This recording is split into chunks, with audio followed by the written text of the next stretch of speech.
Paytm, जिसके पास इस समय 100 मिलियन से भी ज़्यादा एक्टिव यूज़र्स हैं, हर महीने ऑन एन एवरेज 90 मिलियन से भी ज़्यादा जो है ट्रांजैक्शंस होते हैं। इसके अलावा 300 मिलियन वॉलेट्स हैं और 30 मिलियन बैंक अकाउंट्स हैं। बट आई वाज वंडरिंग कि अब इन सब अकाउंट्स का क्या होने वाला है, क्योंकि जो पेटीएम पेमेंट्स बैंक है उसको आरबीआई ने बार कर दिया है फ्रॉम ऑफरिंग सर्विसेज आफ्टर 29 फरवरी। इसका मतलब ये है कि 29 फरवरी के बाद जो पेटीएम है, जो पेटीएम पेमेंट्स बैंक है, उसे अलाउ नहीं किया जाएगा कि वो कोई डिपॉजिट जो है उसे एक्सेप्ट कर ले या फिर अंडरटेक करे किसी भी तरीके का क्रेडिट ट्रांजैक्शन। और इस डिसीजन की वजह से जो पेटीएम है उस पर काफ़ी इफेक्ट पड़ेगा, काफ़ी नेगेटिव इफेक्ट पड़ेगा, क्योंकि ये माना जा रहा है कि इसका जो इफेक्ट है, यानी in the worst case scenario 300 से 500 करोड़ के बीच जो है उसका इम्पैक्ट पड़ेगा ऑन इट्स एनुअल एबिटा। अब ये जो एबिटा है ये क्या होता है? It stands for earnings before interest, taxes, depreciation and amortisation.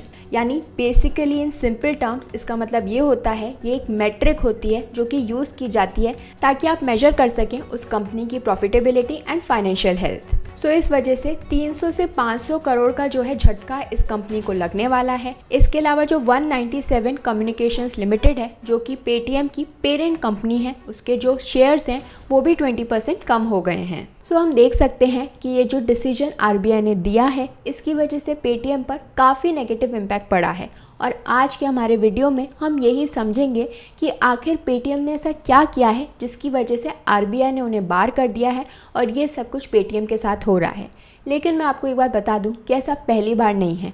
RBI ने पहले भी वार्निंग दी थी पेटीएम को कि वो जो भी काम कर रहे हैं ढंग से करें, लेकिन उन्होंने नहीं किया, जिसका नतीजा ये निकला है कि आज उन्हें ये सब कुछ फेस करना पड़ रहा है। तो अभी हम डिटेल में ये सब कुछ समझेंगे, लेकिन आगे बढ़ने से पहले मैं आप सभी से रिक्वेस्ट करूँगी दैट प्लीज़ मेरे चैनल को लाइक, शेयर एंड सब्सक्राइब करें। अब हम चलते हैं पेटीएम पर। तो ये जो पेटीएम है इसका 2023 में जो मार्केट कैपिटलाइजेशन है वो $6.5 बिलियन था, यानी अराउंड 62,000 करोड़ रुपीस। बट इस समय ये जो कंपनी है वो काफ़ी प्रॉब्लम में है, क्योंकि 31 जनवरी को जो रिजर्व बैंक ऑफ इंडिया है, यानी जो हमारा आरबीआई है, उसने डायरेक्ट किया पेटीएम पेमेंट्स बैंक को कि वो अपनी सारी बैंकिंग सर्विसेज जो हैं उन्हें बंद कर दे, which includes deposits and payments. यानी 29 फरवरी तक ही ये जो बैंक है ये चलेगा।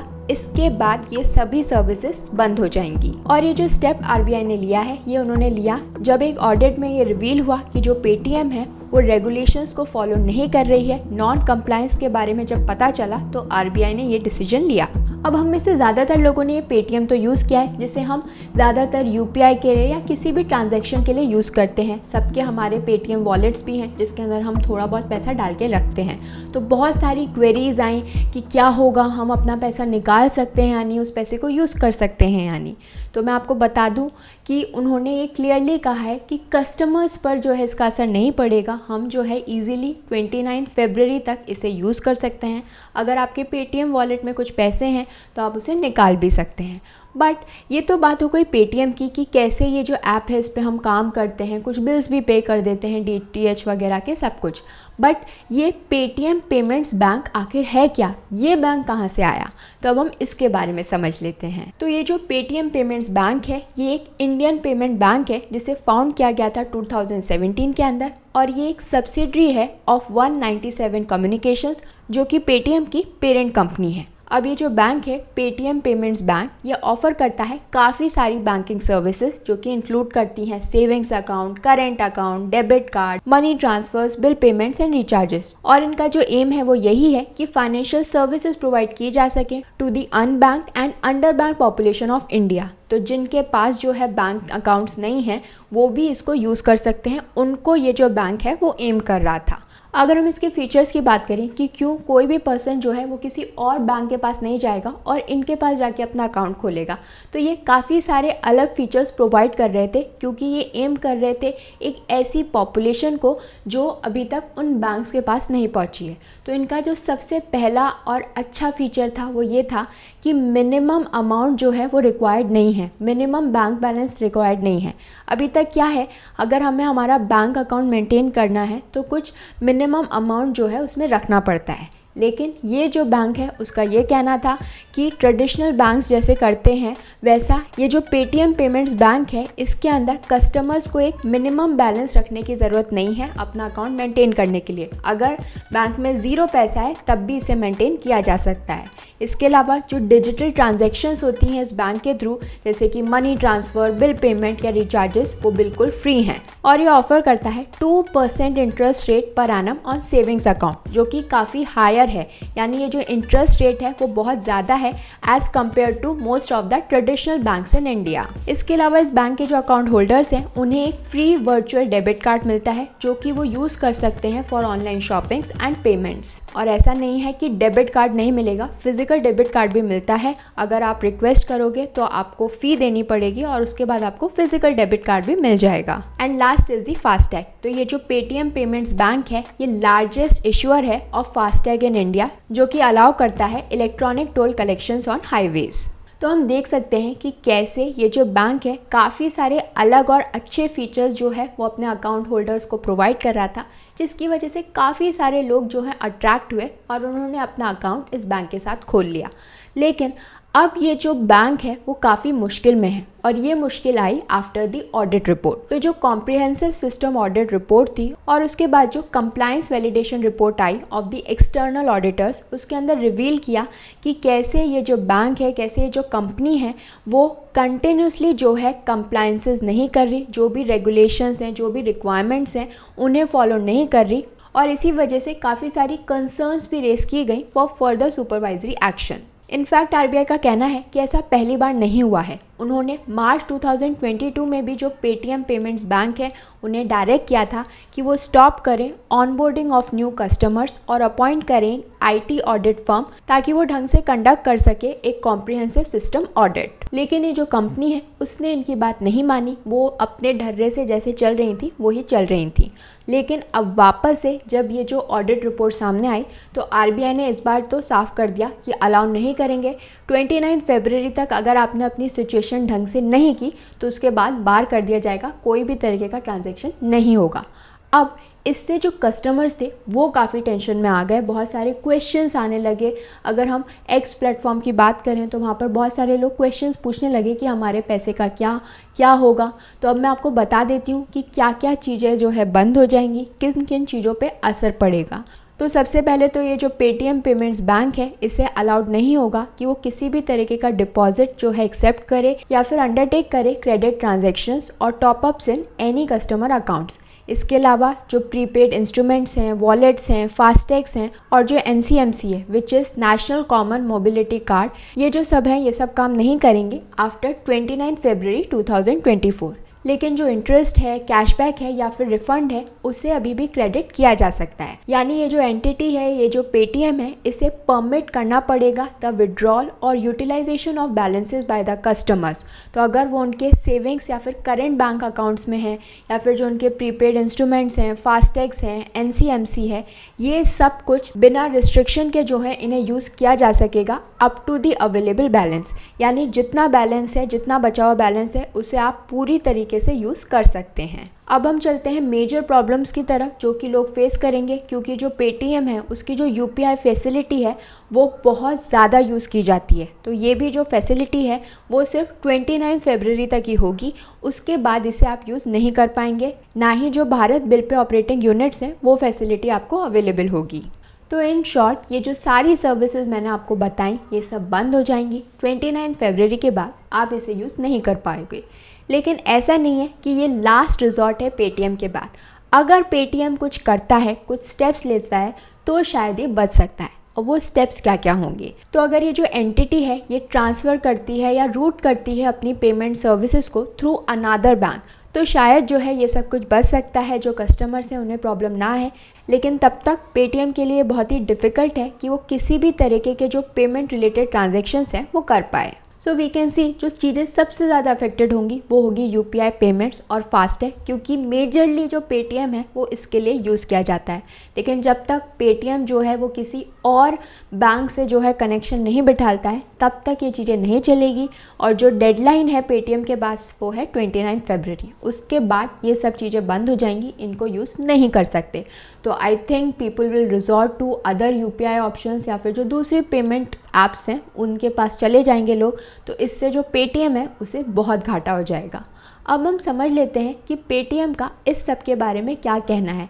वो क्या कह रहे हैं कि वो क्या क्या स्टेप्स लेंगे ताकि वो अपनी कंपनी को जो है, अपने बैंक को जो है बचा सके। तो ये जो पेटीएम पेमेंट्स बैंक है उन्होंने रिस्पॉन्ड किया है कि वो इमीडिएट स्टेप्स लेंगे ताकि वो कंप्लाई कर सकें आरबीआई के डायरेक्शंस पर। तो आरबीआई क्या चाहती है वो उसे कंप्लाई करने की कोशिश करेंगे। इसके अलावा उन्होंने अनाउंस किया है कि जो 197 कम्युनिकेशंस लिमिटेड है, यानी जो उनकी पेरेंट कंपनी है, वो अब दूसरे बैंक्स के साथ काम करेगी और पेटीएम पेमेंट्स बैंक के साथ काम नहीं करेगी। क्योंकि ये जो 197 कम्युनिकेशंस लिमिटेड है, यानी जिसे हम शॉर्ट में OCL कहते हैं, ये एक पेमेंट्स कंपनी है जो कि काफ़ी सारे बैंक्स के साथ काम करती है। सिर्फ पेटीएम पेमेंट्स बैंक के साथ नहीं, और भी बहुत सारे जो हैं प्रोडक्ट्स हैं, पेमेंट प्रोडक्ट्स हैं जिनके साथ काम करती है। तो ये जो OCL है वो स्टार्ट करेगी to work with other banks, और ये जो पूरा प्लान है इसे बहुत जल्दी से इम्प्लीमेंट किया जाएगा ताकि वो कंप्लीटली मूव कर सके टू अदर बैंक पार्टनर्स। अब पेटीएम ने कह तो दिया है कि हम जो भी आरबीआई चाहता है, जो भी रेगुलेशंस हैं वो हम सब कुछ फॉलो करेंगे। But you must be wondering कि आखिर पेटीएम ने क्या किया है, ऐसी क्या चीज़ें फॉलो नहीं की हैं जिसकी वजह से उन्हें बार कर दिया गया है, उनका जो बैंक है उसी को बंद किया जा रहा है। तो अभी तक जो भी ऑफिशियल रिपोर्ट्स हैं वो सामने नहीं आई हैं। आरबीआई ने जो भी ऑफिशियली कहा गया है इसकी रिपोर्ट अभी पब्लिक नहीं की गई है, लेकिन ये माना जा रहा है कि आरबीआई को काफ़ी सारी चीज़ों से प्रॉब्लम थी, काफ़ी सारे एरियाज़ जो हैं वो प्रॉब्लमैटिक थे। जैसे कि पहला है डेटा शेयरिंग। तो आरबीआई का मानना था कि शायद जो पेटीएम है वो अपने यूज़र्स का जो डेटा है वो इंडिया के बाहर की जो एंटिटीज़ हैं उनके साथ जो है शेयर कर रहा है विदाउट द ऑथराइजेशन। इसके अलावा जो कस्टमर वेरिफिकेशन है, यानी जो नो योर कस्टमर होता है, उसका जो प्रोसीजर है वो भी दूसरा प्रॉब्लम जो है वो सामने आया है। ये दूसरा एरिया है ऑफ नॉन कंप्लायंस, क्योंकि इसके बारे में जो आरबीआई है उसने पहले साइट किया था और फाइन भी इम्पोज किया था पेटीएम पर कि वो जो है ढंग से जो है इसको कंप्लाई नहीं कर रहे। Then there is an issue of cyber security.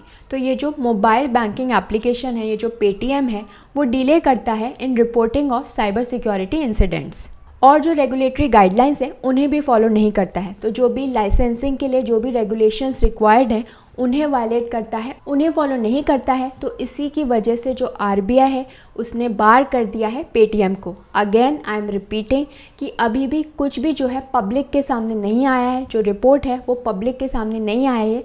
लेकिन पास्ट में जो आरबीआई ने आरोप लगाए थे पेटीएम पर, उनके बेसिस पे माना जा रहा है कि ये वो कुछ एरियाज़ हैं जिसकी वजह से जो पेटीएम है वो प्रॉब्लमैटिक है आरबीआई की नज़रों में। अब ये जो पेटीएम है, अगर हम इस ऐप की बात करें, इस कंपनी की बात करें, तो ये एक बहुत बड़ी कंपनी है। ये वही स्टार्टअप है जो और भी बहुत सारे लोगों को एनकरेज करता है कि वो अपना स्टार्टअप स्टार्ट करें। तो हम पेटीएम की जो पूरी जर्नी है उसे शॉर्ट में समझ लेते हैं। तो ये जो जर्नी है ये स्टार्ट हुई थी in the year 2000 with its parent company 197 communications, और इसे फाउंड किया था विजय शेखर शर्मा ने। तो इसे स्टार्ट करने के लिए, इसे लॉन्च करने के लिए उन्होंने 8 लाख रुपए का लोन लिया था, और उसके बाद उन्होंने अपनी कंपनी को स्टैब्लिश किया था जो कि ऑफ़र करती थी डिजिटल कंटेंट जैसे कि न्यूज़, क्रिकेट स्कोर्स और रिंगटोन्स। तो तब तक ये जो कंपनी थी वो पेटीएम नहीं बना था, वो अभी भी 197 कम्युनिकेशंस ही था और इसे लॉन्च किया गया था। अब क्योंकि ये जो मोबाइल फ़ोन मार्केट था ये काफ़ी ग्रो कर रहा था, तो ये जो 197 है इन्होंने अपना जो फोकस है वो शिफ्ट कर लिया था to mobile content and services. और इसी के बाद 2010 के अंदर आया हमारे पास पेटीएम। तो 2010 के अंदर जो पेटीएम है इसे लॉन्च किया गया था एक ऐसे प्लेटफॉर्म की तरह जो कि यूज़ किया जा सकता है for prepaid mobile and DTH recharges. तो इनका जो इनिशियल इन्वेस्टमेंट था वो $2 मिलियन का था जब 2010 के अंदर पेटीएम को लॉन्च किया गया था। और बहुत जल्द ही जो पेटीएम है उसे एक्सपैंड किया गया, उसके जो होराइजन्स थे उन्हें एक्सपैंड किया गया to bill payments, postpaid mobile, landline bill payments and online deals and bus ticketing. इसके बाद जो मेजर चीज हुई वो हुई 2014 के अंदर जब पेटीएम वॉलेट को लॉन्च किया गया, जो कि एक डिजिटल वॉलेट था फॉर कैशलेस ट्रांजैक्शंस। तो ये जो उन्होंने इंट्रोड्यूस किया था ये एक गेम चेंजर था, क्योंकि इसके बाद जो पेटीएम है उनको बहुत ज़्यादा पॉपुलैरिटी मिली, उन्होंने अट्रैक्ट की, उन्होंने पार्टनरशिप की विद मेजर कंपनीज जैसे कि ऊबर, इंडियन रेलवेज। तो इनके साथ पार्टनरशिप की वजह से जो है ये और पॉपुलर होता गया and it further diversified into ecommerce, movie, travel booking and financial services like micro loans. तो अभी तक ये सब अच्छा चल रहा था, पेटीएम जो है ग्रो कर रहा था, हर साल ग्रो कर रहा था। लेकिन जो मेजर ग्रोथ आई वो आई 2016 के अंदर, और इसका रीज़न खुद पेटीएम नहीं थी बल्कि हमारी गवर्नमेंट थी, क्योंकि गवर्नमेंट ने जो है डीमोनेटाइजेशन लाया, जिसकी वजह से जो करेंसी थी वो कुछ टाइम के लिए जो है मार्केट से बाहर चली गई और सब लोग शिफ्ट हो गए to the cashless transactions, to the digital transactions. और तभी जो पेटीएम है जो कि ऑलरेडी सेक्टर के अंदर काम कर रहा था, उन्हें एक बूम मिला जिसने जो पेटीएम की ग्रोथ थी उसे काफ़ी एक्सिलरेट कर दिया, काफ़ी बढ़ा दिया। लेकिन 2020 के अंदर जो है पेटीएम को कुछ प्रॉब्लम्स आने लगी, उन्हें क्रिटिसिज्म फेस करना पड़ा for non compliance with KYC norms, data privacy concerns, जिसकी वजह से आरबीआई ने उनके ऊपर पेनल्टी भी इम्पोज की थी। और अब इन्हीं सेम इश्यूज़ की वजह से वापस से जो आरबीआई है उन्होंने बार कर दिया है पेटीएम पेमेंट्स बैंक को। तो लेट्स सी कि जो पेटीएम है अब क्या करता है, उनकी जो नेक्स्ट स्ट्रेटेजी है वो क्या रहती है, क्या वो अपनी कंपनी को जो है बचा पाएंगे। दो ये मानना है कि ये जो सारा असर है ये जो पेटीएम पेमेंट्स बैंक है उस पर पड़ा है, ये जो ऐप है वो अभी भी काम करेगी। लेकिन अगर ये जो सर्विसेज हैं, ये जो मेजर सर्विसेज हैं जैसे यूपीआई की, फास्टैग की, डीटीएच की, रिचार्ज की, ये सब नहीं होंगी तो इसका बहुत गलत असर जो है इस पर पड़ेगा। सो लेट्स सी कि अब क्या होता है। I hope this information was helpful to all of you.